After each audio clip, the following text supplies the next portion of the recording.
As a young child, I went to the woods with my dad every day, and when he was just an old school chainsaw logger, just sweat and tears of the hard times and that part of the logging. Me and my dad went into business for ourselves.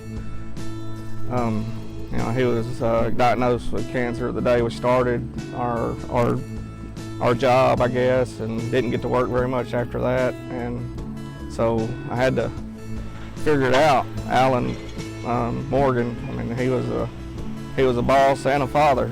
So hard boss and hard father at times, but we made it through it. If it wasn't for my crew, for them keep production up, wood going to the mill, crew and the truck drivers. Got 5 trucks of my own and 2 contract trucks. And if it wasn't for them guys, that's how they're the one that makes it happen.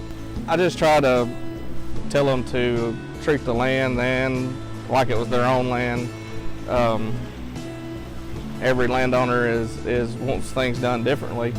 So if they've got something that's questionable, just ask themselves if it's something that they would do and want to look the way that they would want it to look if they owned it.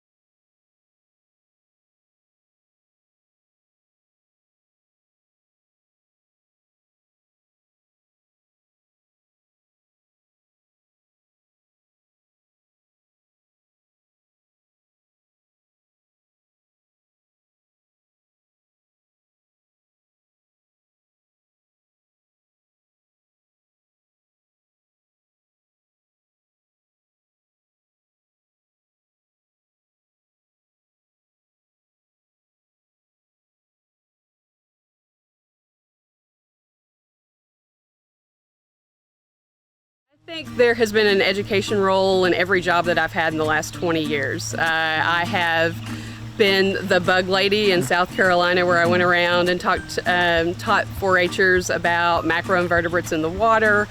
I was the education and outreach coordinator at the Department of Environmental Quality, and then coming on to Central Arkansas Water, education was a big part of my role. It's just always evolved over time, whether I'm talking to children or I'm talking to citizen scientists or landowners. Education's always been an important part of my role.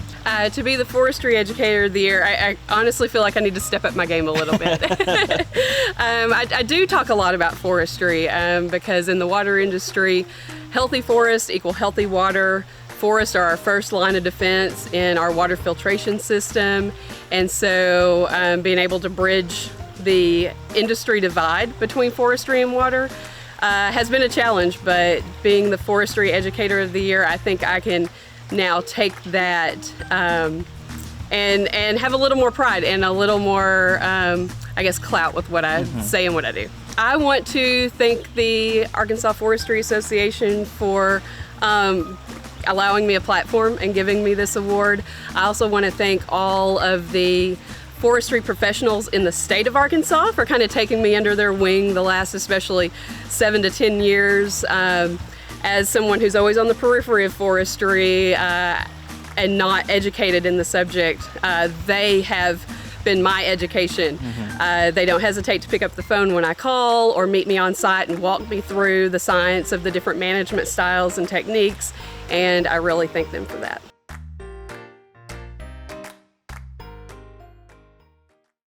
When I received the email notification of the award, Communicator of the Year, my immediate response was that I'm just so grateful for all the people at AFA. We work so collaborative in the state that being a good communicator is really important. So I can almost never figure anything out on my own without turning to some of my colleagues or other agencies. So to me, that's what about being a good communicator is all about. I'm passionate about topics like invasive insects.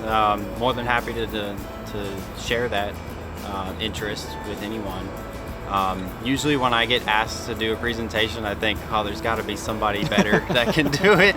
But I'm more than willing to step up to the plate, and if I don't deliver, I like hearing about it so that I can improve and be better in the future. I was certainly surprised and grateful for the designation, because being awarded something that to me seems quite an accomplishment, I'm just ecstatic. I mean, very, very, very glad that I've been able to work with you guys so frequently over the past year, and afforded that opportunity. So thank you. I'm very blessed and happy to receive that.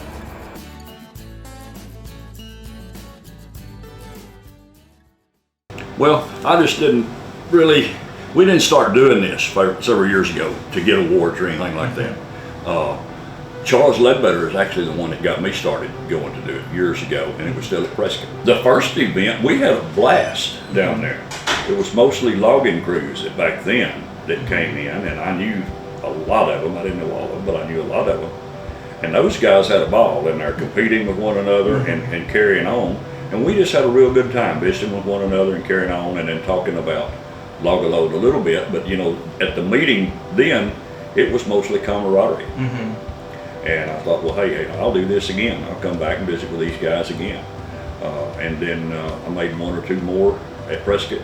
And we think it's a good cause. And the other reason is because every penny we earn goes to children. It doesn't go to anybody else except what it's scheduled for.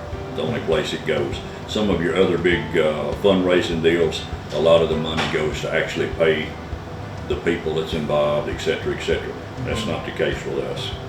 When we get someone to come that's had their little kids, I'm talking about maybe some less than a year old or 2 or 3 year old kids that have gone to Children's and really been helped at Children's, that come and tell their story at our meetings. That's really eye-opening.